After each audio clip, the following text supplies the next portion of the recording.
టాలీవుడ్ లో ప్రస్తుతం ఉన్న క్రేజీ కాంబినేషన్లలో యంగ్ టైగర్ ఎన్టీఆర్ మరియు మాటల మాంత్రికుడు త్రివిక్రమ్ శ్రీనివాసుల కాంబినేషన్ కూడా ఒకటి. ఈ కాంబినేషన్ లో సినిమా అత్తారింటికి దారేది సినిమా తర్వాత మొదలు కావాల్సి ఉన్న అనుకోని కారణాల వల్ల అప్పటి నుండి వరుసగా పోస్ట్ పోన్ అవుతూ రీసెంట్ గా కన్ఫర్మ్ అయిన విషయం తెలిసిందే.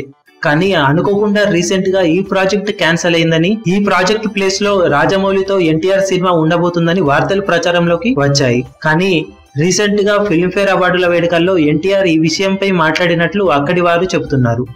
కాగా ఈ సినిమా అన్ని అనుకున్నట్లు జరిగితే నవంబర్ లో మొదలయ్యే అవకాశం ఉందని ఎన్టీఆర్ చిన్న హింట్ ఇచ్చినట్లు చెబుతున్నారు.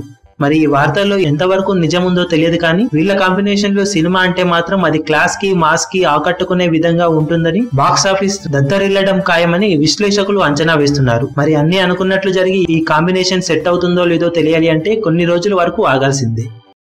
మీ అభిమాన హీరోలకు సంబంధించిన లేటెస్ట్ అప్డేట్స్ కోసం మా ఛానల్ ని సబ్స్క్రైబ్ చేసుకోండి. ఏ చిన్న అప్డేట్ ని మిస్ అవ్వకూడదు అనుకుంటే బెల్ ఐకాన్ ని ప్రెస్ చేయండి. లైక్, షేర్, కమెంట్ చేయడం మర్చిపోకండి.